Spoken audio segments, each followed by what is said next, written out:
We want you to bring that here, all right? Go out there and press them and choke them out. What's going on, everyone? DT and Kev back on Monday nights, and we're here to fix the New York Jets. I appreciate everybody for tuning in. Drop a like on your way in as we try to tackle the impossible. Kev, what's up, man? Hey, somebody's got to do it. Yeah, certainly. And to the first commenter, the real two cruising, you all realize there's a natty championship going on right now. Absolutely, we do. Our eyes are going to be on multitask mode right now, but first and foremost, we are going to fix the Jets. I do want to shout out every single person who has subscribed to the channel already. We just eclipsed 1,400 subscribers, so I certainly appreciate it. Certainly looking forward to getting to 2,000, where I will be trying to do some sort of Jets giveaway of some sort to give back to everybody because you guys are so great.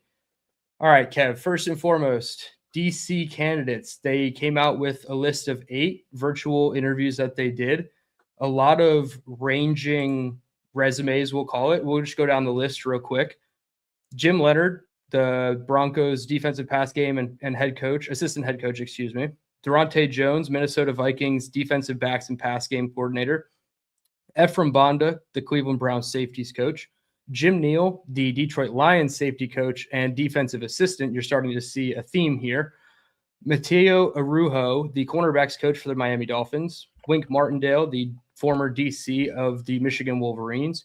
Chris Harris, the in-house defensive backs coach and interim when Steve Wilkes was fired. And then DeMarcus Covington of the Green Bay Packers defensive line and run game coordinator. What did you think of the 8 hires?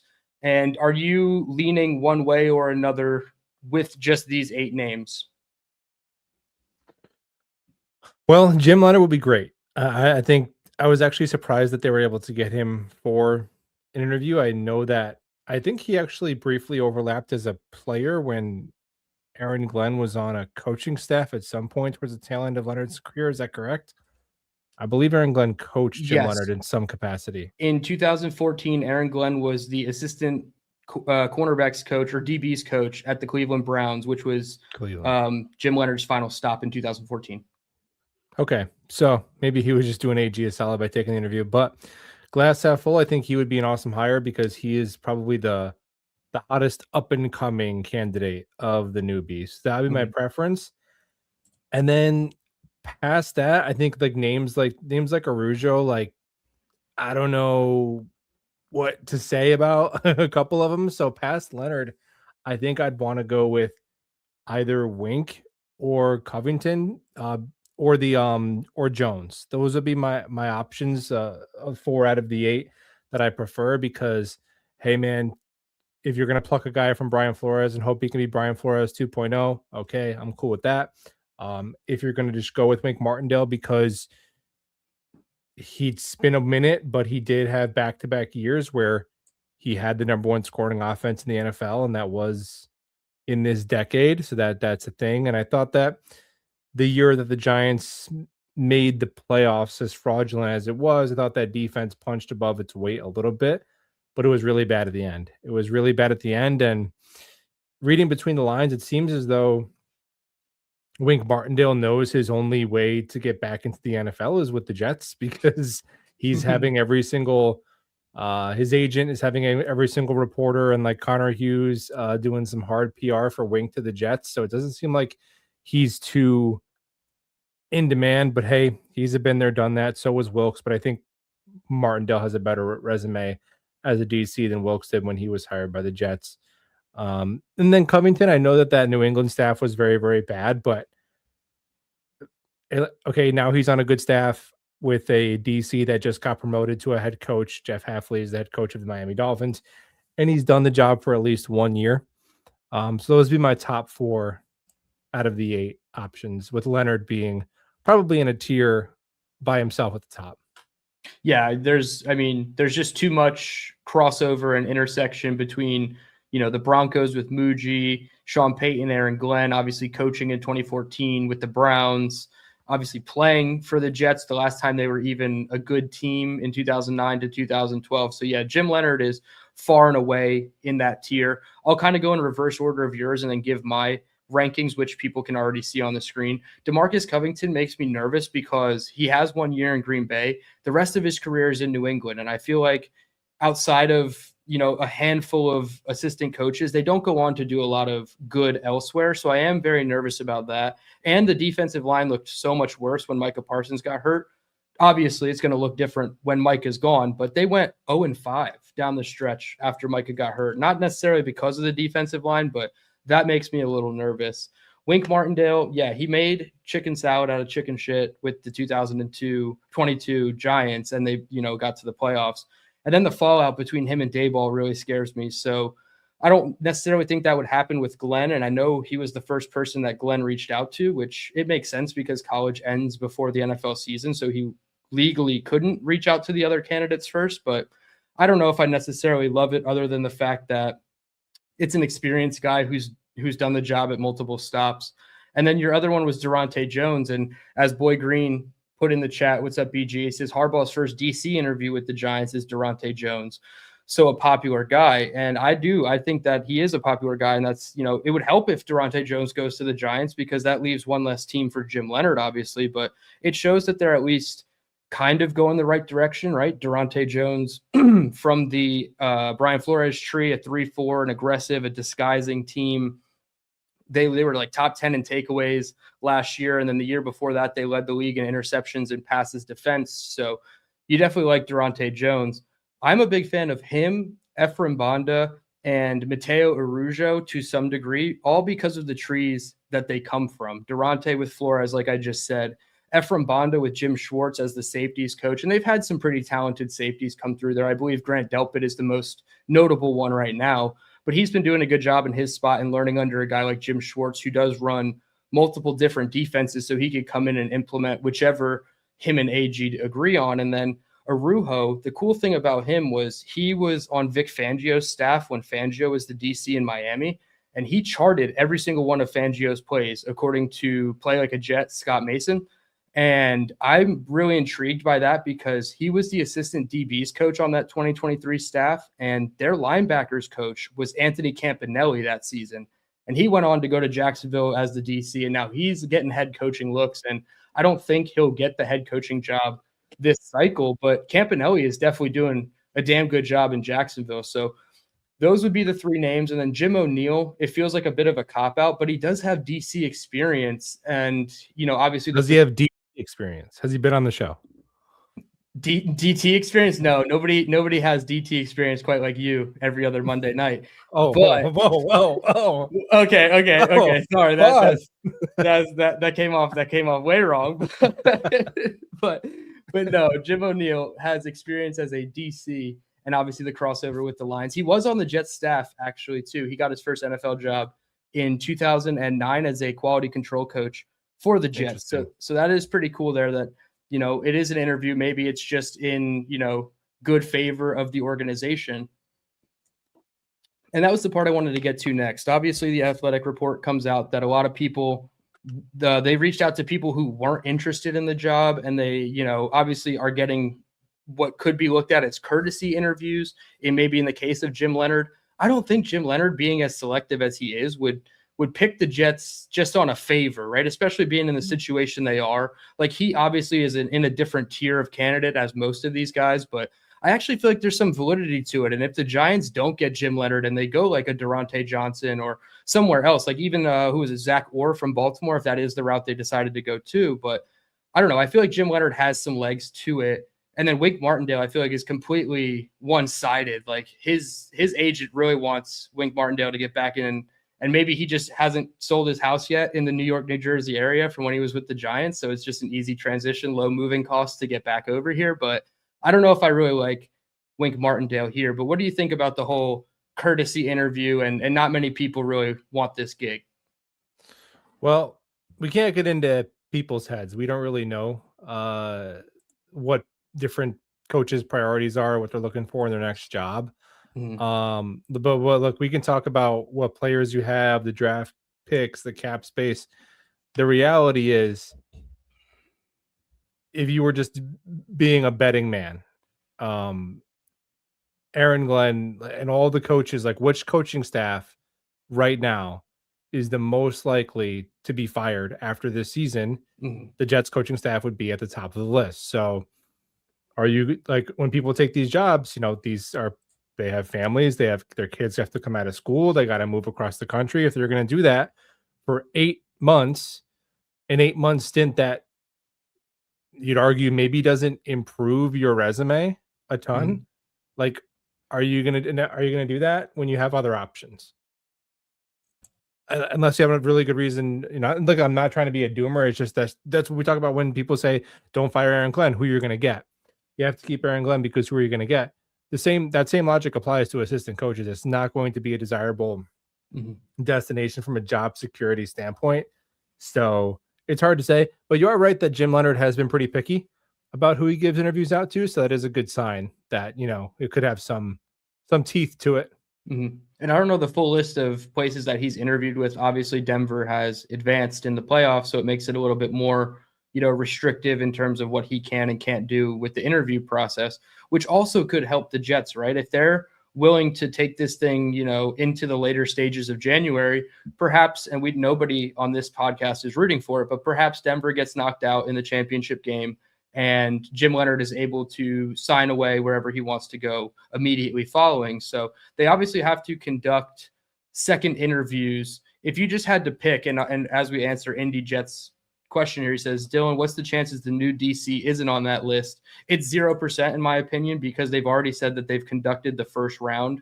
So now they're going to move on to the in-person round of interviews, which they would have to include 2 minority candidates to, comply with the Rooney Rule, and then they'd be able to hire their head DC. So who would you move on to with the in-person? You felt like you were pretty strong in your 4: Leonhard, Wink, Covington, and Jones.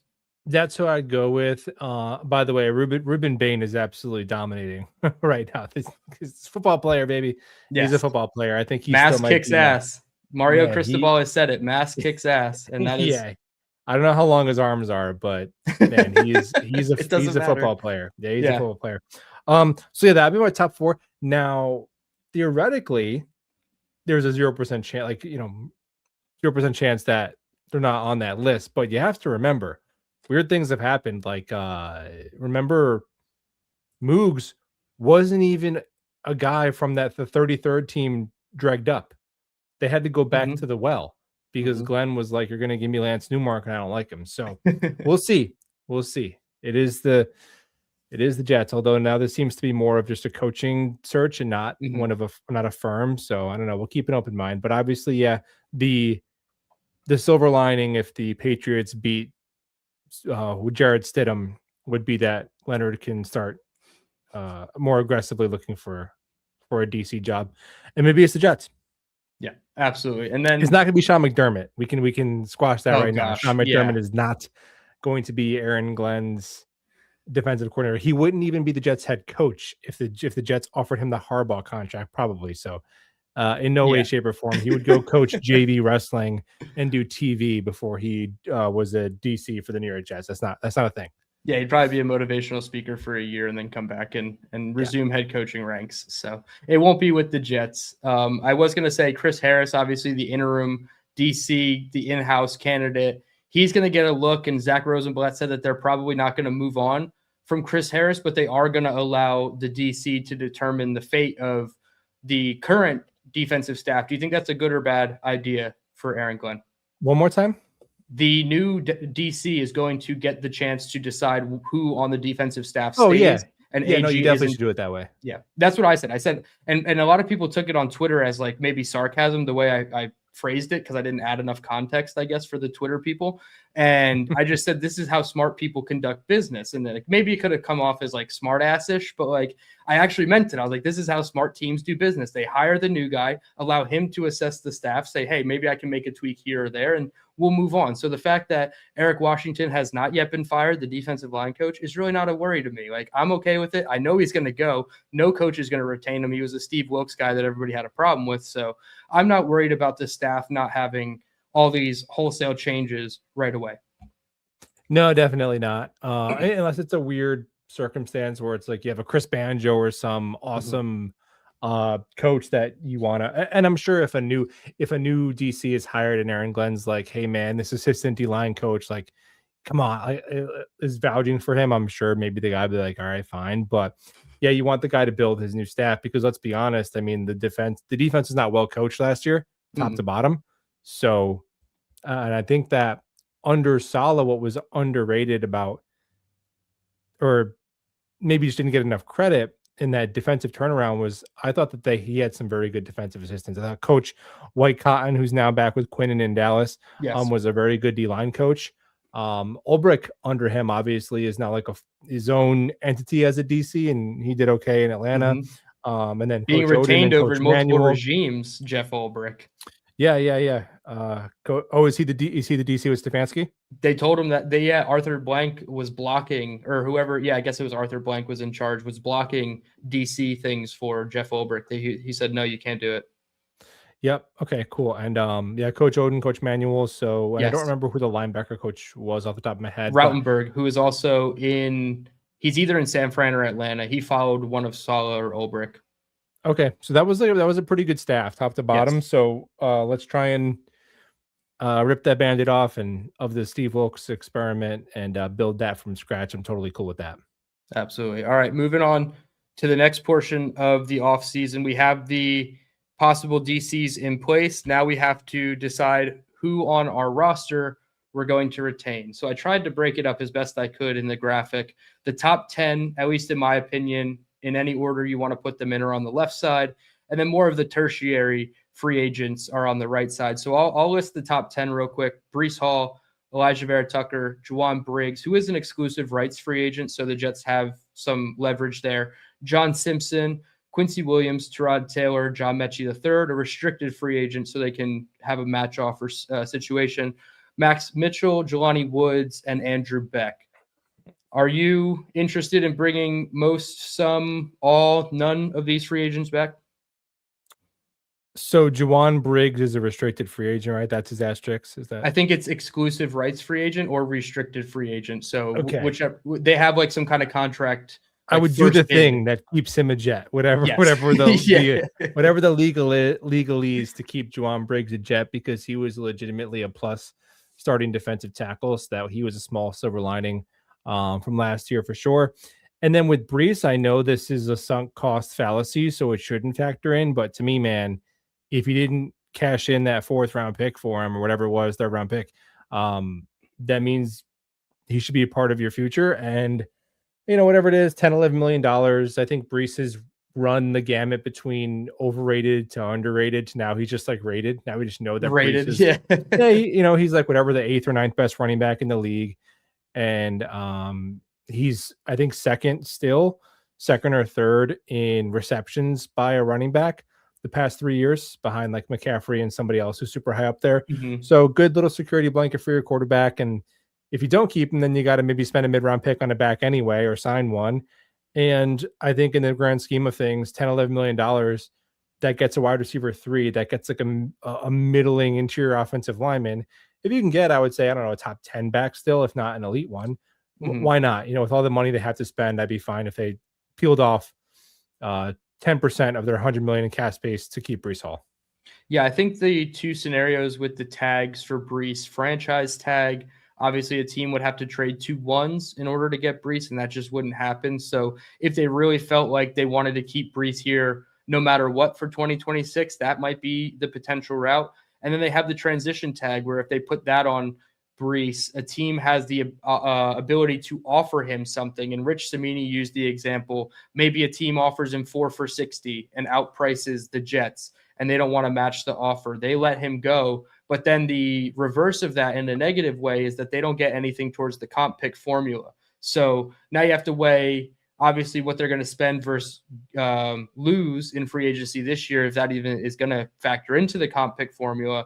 And if you want Breece to at least potentially have the chance of going, the transition tag would probably hurt you if somebody outbid you. And then the franchise tag, to me, seems like the most likely, because nobody's trading 2 1s for a running back in today's league. No. All right. Yeah, and then I would say maybe one of AVT or Simpson. I think I'm really open to AVT. Fine, he's very good when he can play. Simpson, fine, he's adequate but always plays. And I think if AVT is hurt and you're playing a Xavier Newman, I think you'd miss John Simpson. Like, you know what I mean? I think like Yeah. being a mid, going from mid to backup at offensive line is a bummer. But Simpson's penalties, I could be fine if they were done with that, or even if they wanted to go with an outside free agent, or if they don't take a quarterback with one of their top 4 picks, and they want to take a guard with the 44th overall pick that's a plug and play guard, like they have 19 picks over the next 2 years if one of them is at guard. So I'm not married to anything at the left guard spot right now. Yeah, I do think if you're getting slightly below average, but 100% availability in John Simpson, does that outweigh AVT and the potential of having to use him, plus like a definite need for an insurance policy? It makes it tough. I think if AVT gets an offer that would make him a tackle anywhere in the league, he's gone in free agency, and the Jets should not match that to keep him at guard. So they definitely need to plan at, left guard / center / right guard, really, to have some kind of insurance policy if they are going to get cute with this position. But I lean personally to just do AVT on a 1 year, even if it's like the Tyron Smith deal, where it's like you pay as you go, and however many games you get out of him, you get, and have that bona fide, top 125 pick insurance policy. Maybe you pick them at 103 in the 4th round.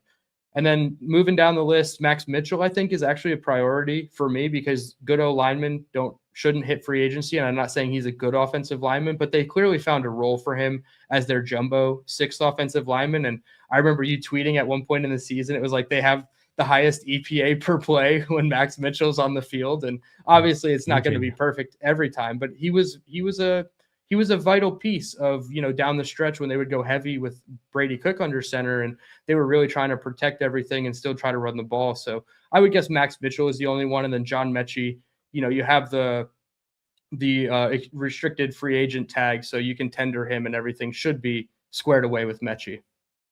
Yeah, Mechie's fine to come in and compete to be one of the depth receivers. For sure. He had that insanity run where he looked like he could be our wide receiver too. But he can be competing with the Arian Smiths of the world to make the team, and that's fine because he's not making a lot of money. Yeah, and then truthfully, the next 18 names on the right-hand side, I'm not going to go through the list. I have zero care if any of these guys come back. Maybe Stone Smart and Kene Nwangu, just because Nwangu gives you that 1-2 punch as a returner. I don't know how much he's going to command. So I would say Stone Smart, Kene Nwangu, and you can convince me Josh Reynolds comes back as your wide receiver 5 for 1 year, $3 million.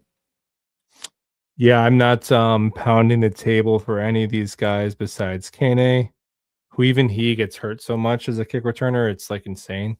Yeah, no, Core you could find a replace. Like, there's nobody that you couldn't find an equally mid replacement for here.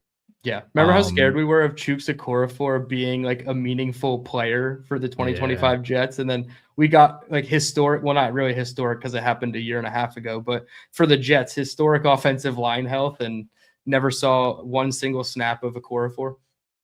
Thankfully, yeah. But I would agree, Max Mitchell, I thought looked, I think actually the 2022 later round picks in Max Mitchell, Michael Clemens, and Jeremy Rucker all did get better this year. I mean, Michael Clemens going from, insert adjective to insert slightly worse adjective, that's fine. But yeah, they all look like NFL players to some extent, which is cool. But yeah, not really. Don't really care about anybody on that list too much. No, it's really a bad list. And going from one bad list to another bad list, we have the top 18 street free agents listed by this year's average annual value. And I will spoil it, there's not a ton of good names. The youngest name on the list is Jonah Williams at 28.2 years old, and we don't need a right tackle high free agency, price tag. So nobody really on this list. The only person I guess I'll throw to you is Christian Kirk, who is going to be entering his age 30 season, and Kyle Duggar, the safety, who is also entering his age 30 season, only because maybe the way the draft board falls or the way you think it's going to fall, you might not be able to get a safety with a high enough pick to be relevant like a starter. So maybe a guy like Duggar and then Christian Kirk, because do you want to overpay for like an Alec Pierce and have 28 million in the hole for Alec Pierce, or do you want to pay Christian Kirk a little bit less than that? So those would be the only two names I see, but it's such an uninspiring list. Of the two, I'd probably go with Kirk. Duggar, I mean, they both are, a little older than you like, and they both have battled some injuries recently. So I guess it just comes down to where you'd rather have that proven commodity. And I think a receiver it'd be fine. He looked pretty damn good in the playoffs. If CJ Stroud could hold on to the ball, I mean, Christian Kirk was putting up some pretty good numbers. He didn't really do much during the regular season, so you could probably get him for cheap, and he could probably be like, a number 3-ish receiver or whatever. So yeah, that'd be fine. Yeah, I guess Christian Kirk would be the only name that like offensively I like over here. And again, I mean, you could go Alec Pierce. I feel like you in your free agent video, you broke down Alec Pierce pretty well. Two guys that aren't on this list that I think need to be talked about: one offense, one defense. I know we talked about it a little bit on your channel. Tyler Linderbaum, if he shakes free from Baltimore, we'll start with him. What are your thoughts on bringing in an elite center? Yeah, I would do it, man. Now I think that it's interesting because they didn't pick up his fifth-year option, so maybe do they not just believe in a center making a certain amount of money? I mean, he'll probably be resigned, but there's a couple different ways you could look at trying to fix this roster. You could look at it and say you want to spread your resources as wide and thin as possible to cover as many holes as you can. Or you could say, what's something we're pretty good at? Offensive line, not great, pretty good. But you can make it great. Linderbaum would make it great. And they're going to have a quarterback in here. They're going to draft a quarterback, I would say most likely this year or next year high. So within whatever it is, however many picks they have in the top 2 rounds, what is it, 8? Yes. Over the next year.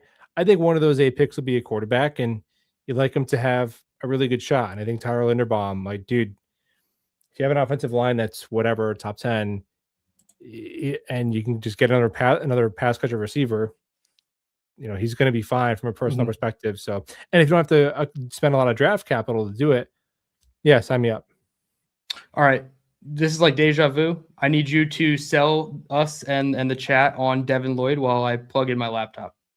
Yeah, no worries, man. So Devin Lloyd, free agent, former first-round pick out of Utah, free agent for the Jacksonville Jaguars. And he really popped this year, kind of all came together for him. And I think that if you're somebody who would like the Jets to maybe draft Sonny Styles at pick 16, I think that if Sonny Styles were to become what Devin Lloyd was this year, that would be a great outcome for him as a draft pick. He has a similar build, similar athletic profile. Was a second-team All-Pro this year, just turned 27. And, when we talk, and he had more turnovers this year than the entire Jets team. So he was a part of 7 different turnovers. He had 5 interceptions. So obviously he has as many interceptions as the Jets have had since, like Halloween of the 2024 season. He had as many interceptions this year.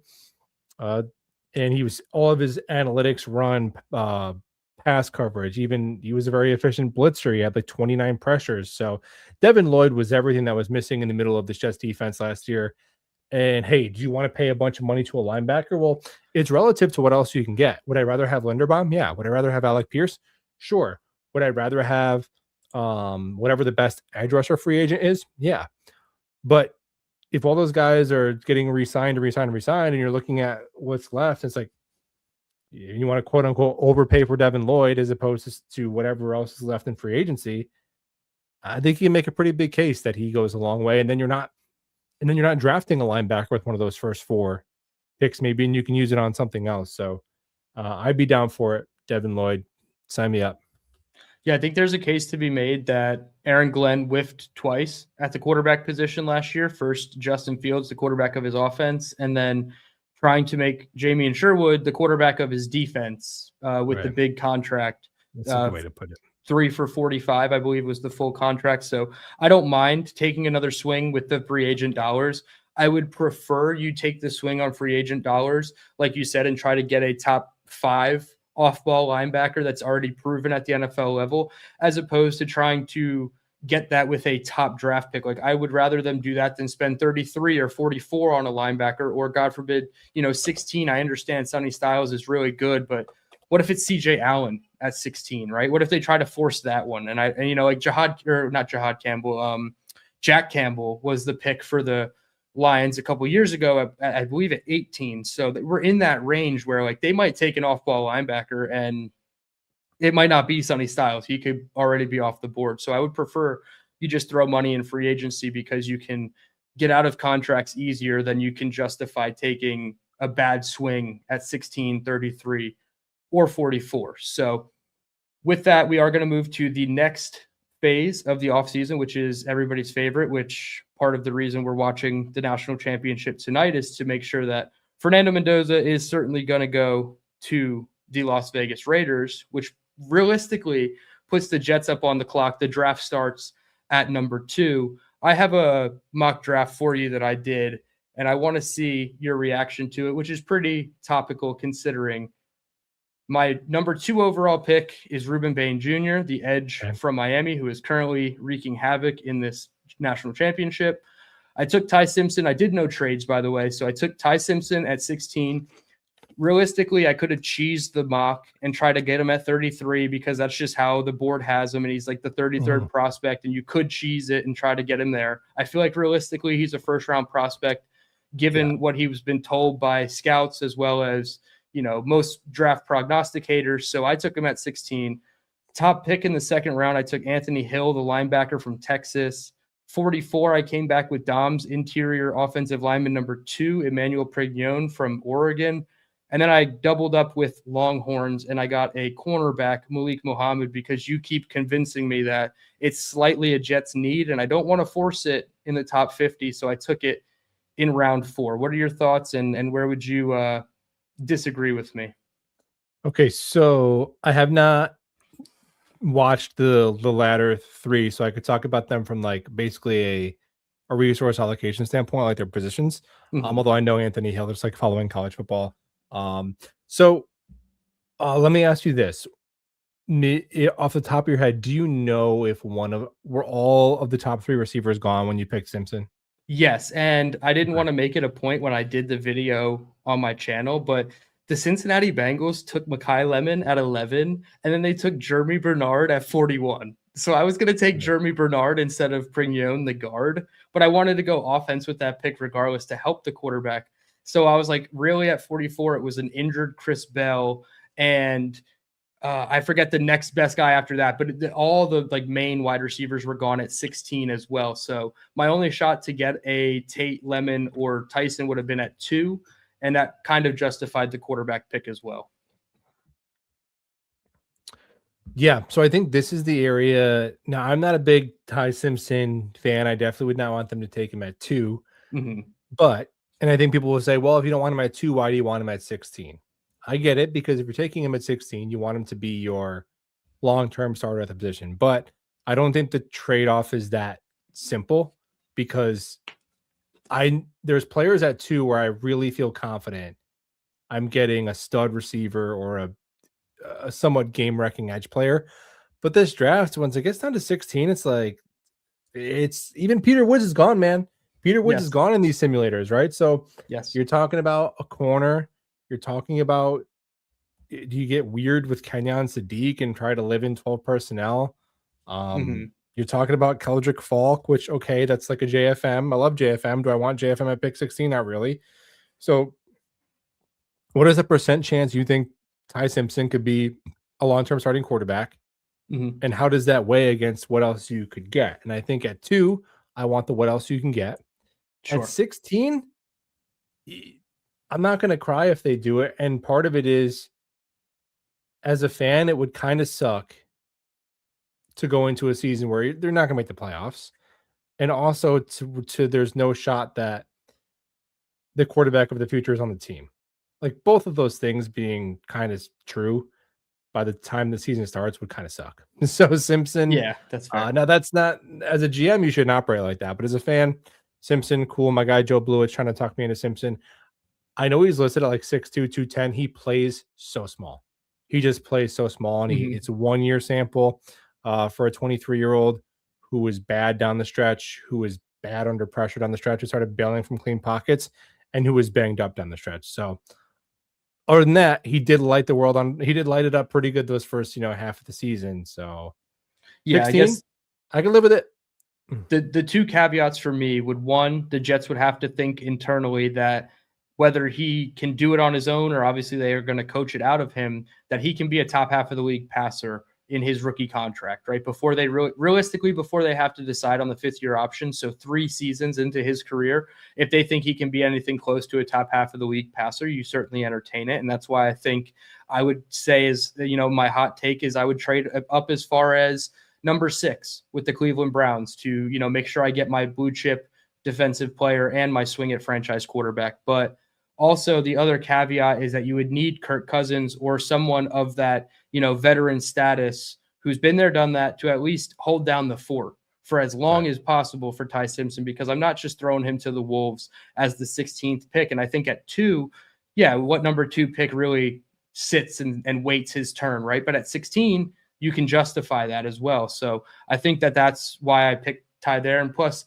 you can always justify trying to take a swing at quarterback as opposed to taking, I don't know, a safety or a running back or an off-ball linebacker, like the more generational talked about prospects like Love, Downs, or Sonny Styles. I feel like that 2 is too rich for those positions, and I don't think any of them are making it to 16.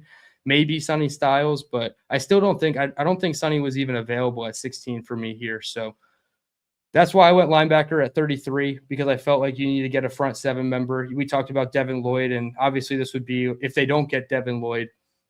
And then this would also be if they had, no real plan at guard other than AVT on a 1-year deal. This is your premium insurance policy. And then Malik Muhammad, I'll see him in Mobile next week, but I'm really excited that they added him to the roster late in the process. So I'm excited because I think all the Longhorns had really good 2024 seasons, Muhammad specifically, and then 2025 kind of dipped down. But the Longhorns are, they produce a ton of good talent. Yeah, I think a linebacker within, again, if you're not going quarterback and you kind of can get an extra position player, I definitely think linebacker would be one of the spots, man. It's unfortunate. It was one of the worst positions on the team, and it's kind of a bummer because it wasn't like it was a couple of UDFAs out there with Sherwood and Quincy. But I'm down with it. And obviously, Bain, too. I know I touched on Bain, but Bain would be, Bain would be my favorite pick. I get he gets the benefit of being here in the last couple of rounds of the playoffs, so he gets that extra exposure, and I'm sure that David Bailey would have crushed it just as well. But I think that Bain most seamlessly fits into the Jets' current personnel in terms of the complete 3-down edge player who can also slide inside and be basically an interior DPR, which is 2 things the Jets need. So I think he brings a high floor. He brings high immediate impact because there's such a role for him to play a lot of snaps right away. And he kills 2 birds with 1 stone. He's got the production. He's got everything besides, like, he's shorter arms, and he's probably the worst athlete of the 3, but sign me up for some Ruben Bain. I got no problem with that. Yeah, and this will go in with Marcelo's $2 super chat. Appreciate you, Marcelo. He says, I'm torn between Bain and Reese. And I think, kind of like you said, stylistically, if you're looking at all the 4 top edge guys, Bain and Keldrick Falk are in that larger 4-3 mold, whereas Reese and Bailey, who are sub 245, would probably be more of your stand-up 2-point stance, maybe outside linebacker-esque, like the Miami Dolphins with Jalen Phillips and Bradley Chubb before they traded Phillips to the Eagles, right? Of that mold, like Fangio, the 5-man front. So stylistically, are you leaning more towards the heavier Ruben Bain, Keldrick Falk type over the Arvell Reese and David Bailey types? And also, what is the struggle of like an Arvell Reese in your defense? Man, I think it's a fascinating conversation between the top 3 edge players and the top 3 receivers because someone could rank them in any order 1, 2, 3, and I think you could be justified in doing so. If I had to guess, I think Aaron Glenn is going to like himself the Bailey or the the Baines of the world, just based on how he built his defenses in Detroit. But Bailey's not a small dude, and Bailey's disgusting, man. I mean, he is probably the best pure pass rusher of the 3 right now. Better against the run than Bailey. That would be the difference between those 2, I would say. And then Reese he's a prospect unto himself because he's a master projection. So to me, there's no hybriding, there's no tweening. Arvell Reese is an edge. You draft him, you play him as a full-time edge. He's not going to be 21 years old until after the preseason ends, which is crazy. So he's a full 2 years younger than David Bailey, right? Yep. And like 18 months younger than Ruben Baines. So you compound that with, and I want to, if you're somebody who maybe just doesn't watch college football at all, and you're hearing this and it sounds like you're being talked into a combine warrior who's just an athlete who can't play football, that's not the case with Reese. And he's not my favorite of the 3, to be clear, but that's not the case. This isn't some guy who doesn't know how to play football, but is gonna, run well in shorts. Like Arvell Reese is an awesome football player. He was awesome at what he was asked to do with Ohio State. It was a lot of off ball. It was a lot of, he would drop into his zone as a spy. His pass rush reps were often as blitzing from off the ball. And he played some edge, and he was really good at it. He's got good instincts. He's great in space. He's an elite tackler in space. His pursuit angles and being able to tackle outside of his frame. And he is the strongest 243-pound human I think I've ever watched. So if you're worried, like, oh, another 240-pounder like Will McDonald, like, no, like he will, a team will run outside zone and like send a guard pulling his way, and he will just straight up stopping power in the hole and get that guard to stop and get his feet off the ground. Like he will deplete offensive linemen. But Ruben Bain and David Bailey has shown you I can go get double-digit sacks. You know exactly what my role is. I've proven it. I'm not as much of a projection. But Reese, I could see why NFL teams would be smitten with him. And there's a reason why he is going to be the consensus favorite and betting odds guy to go number 2, probably from here on out. Yeah, 100%. I have one more draft related question for you, but Daniel Lake with a $2 super chat. He says, damn, I'm late. No Peter Woods. Haha, best duo. No, Peter Woods was actually gone before 16.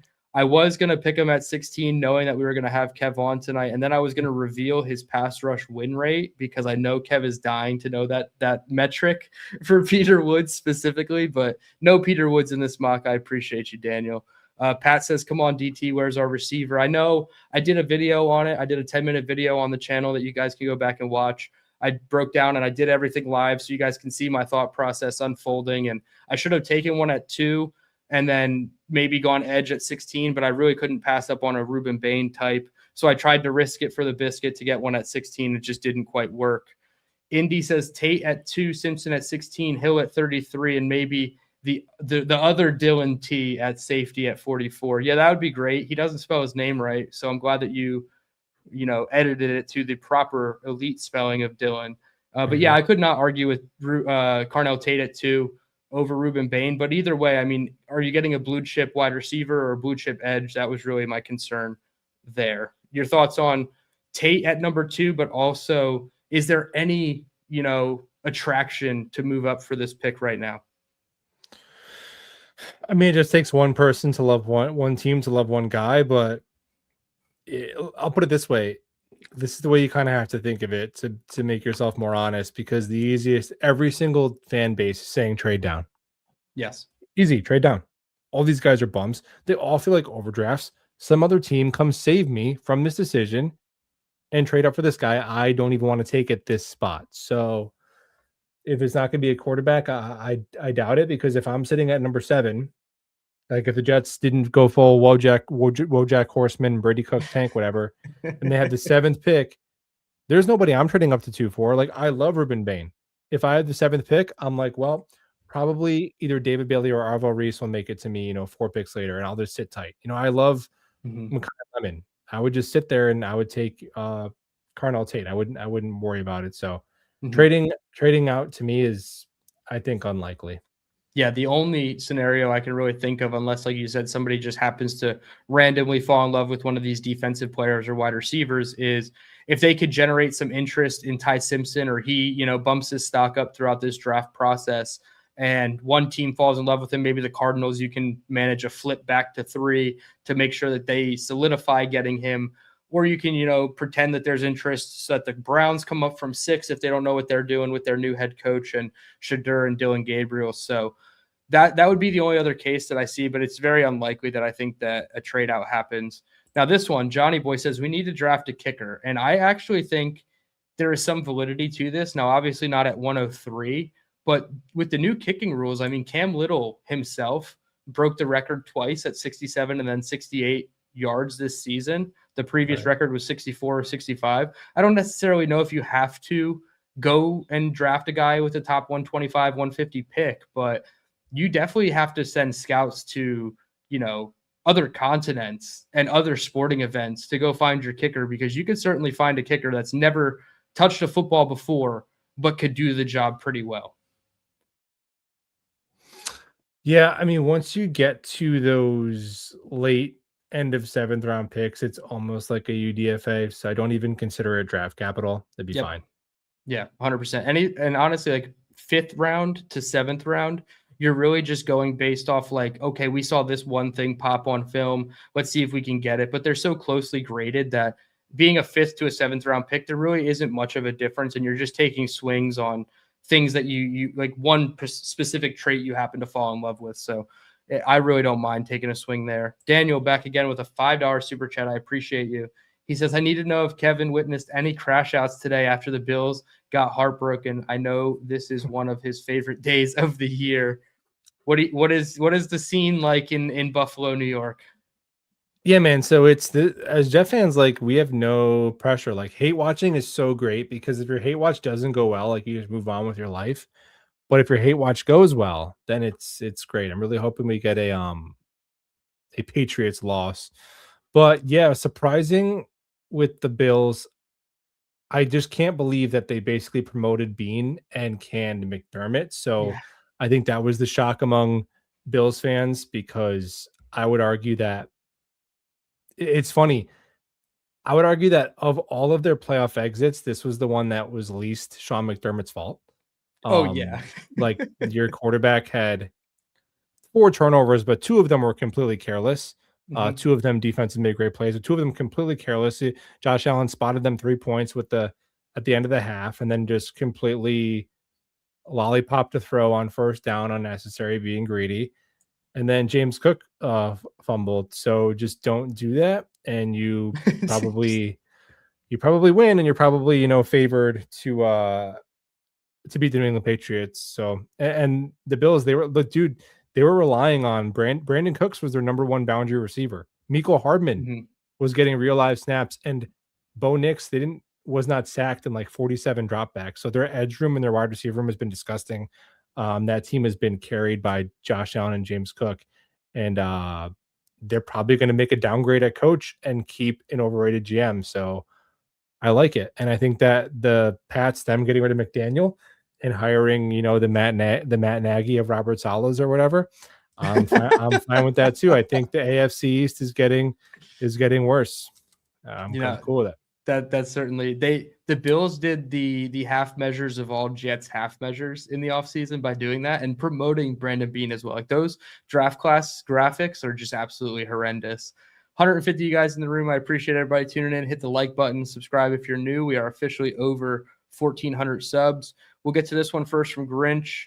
I'd much rather see New England win it before Buffalo. I said this like halfway through the year. I was like, I can stomach New England turning it around in 5 seasons and going and winning a Super Bowl before I can ever stomach Josh Allen winning a Super Bowl for the Buffalo Bills. The fact that they remain with 0 Super Bowl titles is still the only thing Jets fans really have to hang on to, and I don't want to see Josh get to the Super Bowl in any capacity. I mean, if they get there and then lose like that, But I mean, right now True. he has the argument. Even right now, he's not even 30. He has the argument for best player who's never been to a Super Bowl. Him and Marino, I guess, would be like the top two Well, I guys. think Marino went to one. I think he lost it. If I'm not Went. mistaken. You said went. Yeah. I got you. Not even just won a Super Bowl. Okay, Right. yeah. Then that would, yeah, that's true. That would be definitely something to look into. But he's definitely one of them. Him and Lamar would be the top two guys, I think, right? That would even be in that consideration. So it's really just who you think is better. And Josh Allen's clearly better right now. So that's actually cool.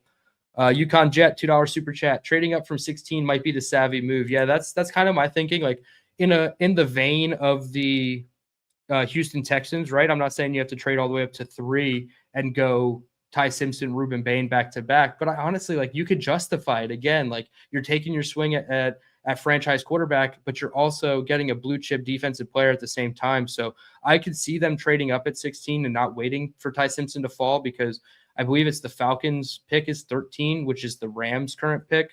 So you have to worry about them taking a quarterback. There's obviously the Browns and the Cardinals. So I know you're not necessarily as privy to that, but I would trade up from 16 to secure your chance, because it also doesn't hinder you from getting one next year unless you trade way too much for Ty Simpson. Yeah.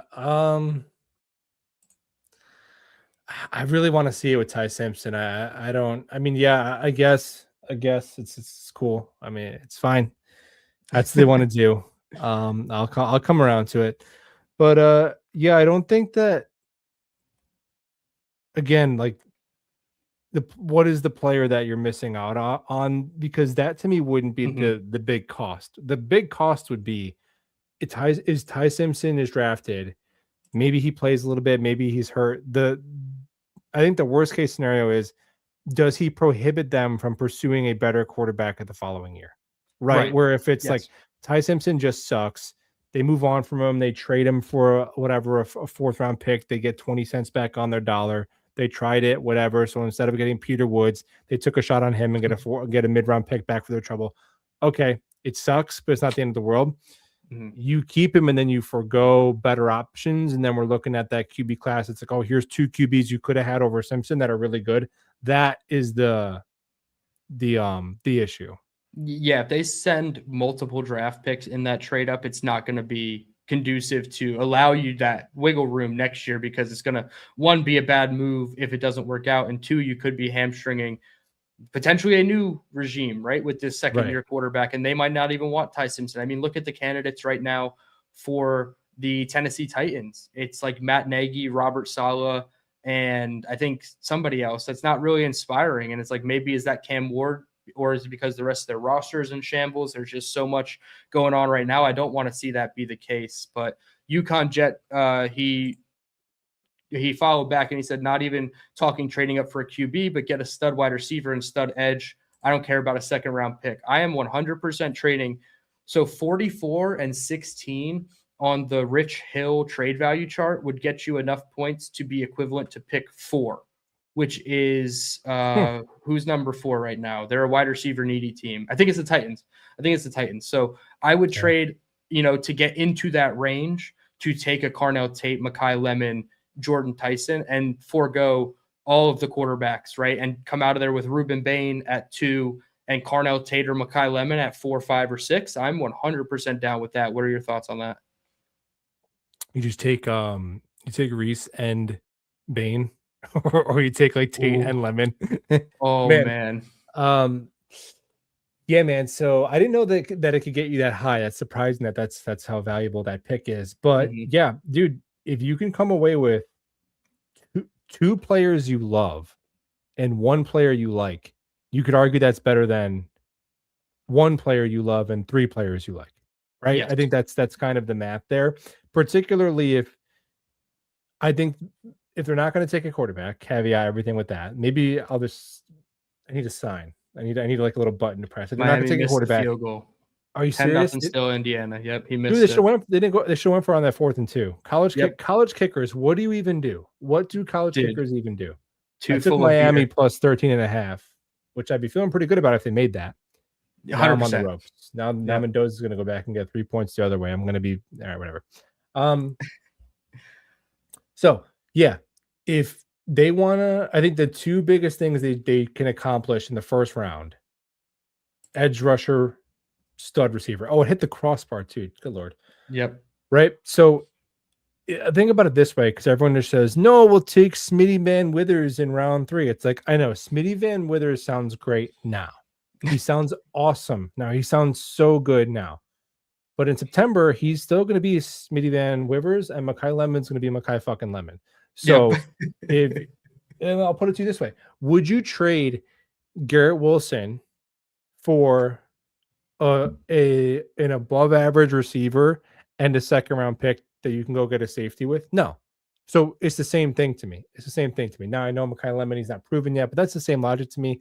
Man, you get your edge rusher, you come up a few spots, you get your Mekhi Lemon, and then at pick 33, you want to get weird and take a QB, take Chambliss, take whatever, or just CJ Allen, whatever best defensive player available is to you. I think I'd be fine with that if they come away with a game-wrecking edge, another 1A receiver, and you had to spend the 45th pick to do it. I'd be fine with it. Yeah, 100%. That would be very ideal, actually, because you're coming away with two as close to you think as are blue chip players on your board, as close as you think they are to like being bust-proof type prospects. Because a lot of times in the draft, and I don't know your specific philosophy here, in the early rounds of the draft, I would almost rather take a guy with a higher floor, depending on the position. And then later on in the other rounds, like 3, 4, 5, 6, and 7, I would rather take guys with maybe higher ceilings that you see a couple flashes of these traits and you got to coach them out. So going for the high ceiling picks are always fun at the top of the draft, but it always leaves room for, development problems, maturation problems, coaching issues, right? There's just so much that can go into it. So take the guy that you think is the closest to a ready product. And I feel like, honestly, that'd be Bain, Tate, and Mekhi Lemon, and then David Bailey. Those would be probably the top 4. And then Arvell Reese, I think he is NFL ready, but it's more of like you have to have a true developmental plan in place. Is he ever going to be off ball? Is he fully going to be an edge guy for you, like you kind of mentioned? So, yeah, I would try to go as close as you can to a bust-proof strategy. Would you lean more high floor, high ceiling, or maybe high floor, low ceiling for your first rounders, or low floor, really high ceiling, where the range of outcomes could be ridiculous? 10-0 at the half, by the way. Yeah, so it's such a cop out, but I feel like sometimes you really do get both. Like Mekhi Lemon to me, like he's gonna be awesome and he might be elite, right? There's players like that, but I guess that is betting more on the floor. I guess Arvell Reese would be the prime example of betting on the ceiling, right? Yes, I think that's where the like him versus Bailey is kind of and Jordan Tyson to a degree, because the injuries really lower his floor as a prospect. No, I definitely am less risk averse in the first round. I agree with you in the back half of the draft, but I look at it a little bit differently. A lot of times people will say, well, you just pick a trait. A guy is fast. Like a guy, whatever, Arian Smith, Zach Kuntz. A guy is fast. The guy is tall. A guy can do one. Yeah, you pick one trait, right? Because you're not going to complete player. The back half of the draft, I look at like, what are guys who actually maybe weren't traitsy, were really good football players, but are being actually overlooked because they were small, because they were slow, because even if they were injured, like, dude, if a player was an awesome, a second round player, but I can get him in the 4th round because he tore his ACL.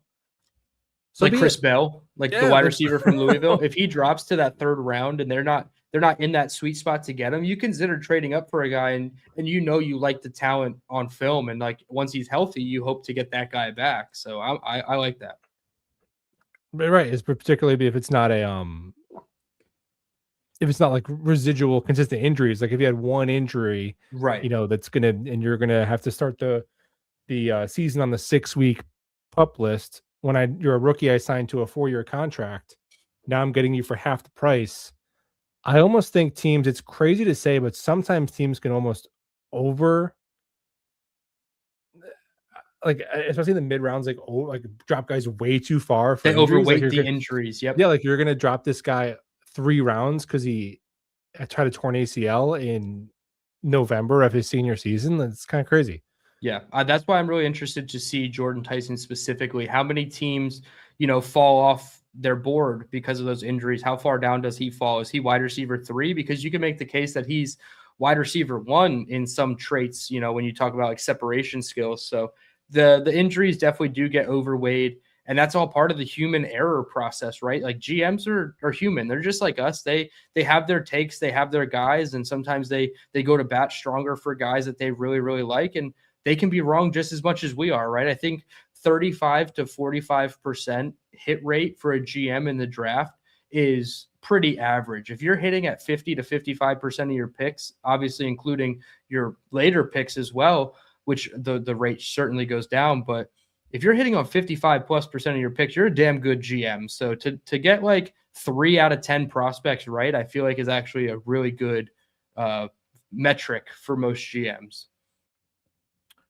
Now, we have a question here from Ricardo. He says, how good is Boston, the wide receiver? Denzel Boston from Washington. I have not done the tape study on Denzel Boston yet. I know that he's kind of being picked slightly after that 16 range. He was on the board for me at 16, but I felt like it may have been a bit of a reach. So like the dilemma I found myself in was, do I take a guy like Denzel Boston and kind of force a need at wide receiver, or can I justify taking Ty Simpson at 16 because it's a reach at a franchise quarterback potentially? So that was kind of the dilemma there. But Denzel Boston to me is probably a back end of first round, maybe an early second round pick. Like if we draft a wide receiver early and Denzel Boston's there at 33, that could be somebody I see teams calling up for before night 2 of the draft beginning in Pittsburgh and saying, hey, I want to come up for this pick. So that definitely makes 33 attractive. Yes. Yeah, definitely. That'll be a decent trade back opportunity, like much more so than number 2. So that's why I think you could do both, right? You could trade up using pick 45, like we talked about, and then trade out of pick 33 and maybe pick up a 4th round pick to move back a bit into round 2, right? So you can kind of have your cake and eat it as well there. Boston. So I have not got to so in terms of film, I've gotten to the top 3 receivers, the top 3 edge players, Ty Simpson, Sonny Styles, and Caleb Downs. So I'm really I'm more so into like the number 2 pick. Could be there at 16. I haven't gotten to the Denzel Boston, Peter Woods, the corners. I haven't gotten to those guys yet. But it seems like we can ask the nerd stats I'm looking at right here. It seems like Boston is maybe if you kind of liked the skill set of Carnell Tate, but didn't want to pay the price, you can kind of get a little bit of that. With him, he is that 6'4" slender build who is a really good contested catch guy, 77% contested catch rate. So I think that if you want that back shoulder ball winning ability, and could probably be a solid wide receiver 2 for you. I think, but it seems like a popular spot for him is in between our pick 16 and 33 though. Yeah, he's usually a reach at 16, like I said, or you're probably not going to get him at 33. Last question here before we get out. We're at the hour mark. 175 of you guys in the room. I really appreciate it. Hit the like button. Subscribe if you're new. Obviously, subscribe. 175 people watching on YouTube. I don't know if it's YouTube and X combined. I'm sure somebody in the chat can actually tell me, but I don't think it's that high. But that's what the StreamYard is telling me right now. Good numbers, man. Looks like 100 on X, 75 on YouTube. So appreciate everybody. Obviously, go follow at BuffaloJetFan on YouTube. Buffalo, I think it's BJF Mangold HOF on Twitter. We'll get out of here on this question. Looking a little bit forward. How does early projecting the 2027 draft influence our picks in the 2026 draft? What positions are expected to be deep next year? So I'll take this one first because every draft podcast I ever listen to says that all good teams and good GMs are not looking at 2026 in a bubble, in a vacuum. They're looking at 2027 as well. They want to make sure that they know what's coming down the pike and they can plan their roster accordingly because they don't plan on just living in a 1-year sample size. So I would assume the Jets know just how strong the quarterback class is specifically next year, or theoretically could be with all the names. Headlined, obviously, by Sam Levitt. No, I'm just kidding. It's Arch Manning, obviously leading the way with Julian Sayin and other players as well. But Dante Moore, of course, Darian Mensah. But they're looking at it. I don't know what all the other strengths of next year's class are, but I can guarantee you that they're looking at next year's board as well, all the players that are returning to school, and saying, okay, if we don't go here, we can put ourselves in a position next year to get this position. Yeah, I mean, Jeremiah Smith will be he will be in the draft. So look, I know we always say next year's class is going to be better, and it's not always true, but particularly with some of the guys who went back to school this year, I'd say most likely you'd be making a better bet drafting a quarterback in next year's class. The problem is you may not have the second pick, right? So you may be picking the next year's QB5 when you could have this year's QB2. So yeah, there's an element of like you have to kind of suck at the right time a little bit, man. It's kind of a bummer. I don't know what else. I don't know what to do because people are like, well, you don't take Dante Moore or Ty Sims, you don't have a quarterback. And it's like, all right, but if you take them and they're not good, then you still don't have a quarterback. So there's no perfect answer. Yeah, and that's why, Muji gets paid the big bucks. And I feel like as a talent evaluator, he's done a above average job, right? We'll say above average for Muji. I feel like he's done a good job with some of the trades, both in the pro market, getting the trades for the draft capital. So now it's, the onus is on him to really do the studying of this class, of next class, and really put things into perspective. We can answer this one real quick, rapid fire. Are you guys opposed to trading any of next year's capital to get more picks this year? I'm weary about it because I would assume, that the Jets are probably going to be bad and their natural pick is going to be high again. But I also feel like there's a really good possibility that the Colts and the Cowboys could be in the top 15, top 18 and not be playoff contenders. Obviously, I think the Packers are the strongest chance of being a playoff contender. So maybe I would look to trade that pick that's attached to the Cowboys or Packers because it's completely conditional. But it would be hard for me to say, yeah, go trade the Jets' natural first round 2027 pick because that could be another top 4, top 8 pick if things don't go well this year. I definitely wouldn't want them to trade any of next year's first round picks for like a non QB. That would just scream of we know we're on the hot seat, so we're gonna put stuff on the credit card because we might not have to pay the bill. So I would not want them to do that. Now, if they really like a guy, and they have to part of the trade package to move up is a next year's 5th round pick, whatever. That's just normal. Mm-hmm. But in terms of aggressively trading any of next year's first and second rounders, I probably wouldn't like that. I mean, we'll see what the trade is, but probably wouldn't like them to be in that mindset. Yeah, absolutely. All right, Kev, what you got going on your channel? A lot of content coming out recently. Yeah, man. Lots of free agent draft stuff. Gonna get to some of these guys that could be there around pick 16, pick 33, and into the second round. And I will not watch a snap of film after that. I'm not watching who we could take that plays for Panera Bread State in round 6. I just can't do it because I have a real job. But yeah, man, I'm excited to get into the film. It's like the funnest time of the year. Love chopping it up with everybody draft stuff. So we'll be talking to you guys soon. I appreciate hanging out with everybody. Yeah, absolutely. Go check out BJF, Joe Blewett. They did a draft primer. Really, really enjoyed that one. And until next Monday, we'll catch you guys soon. Go Jets. Peace.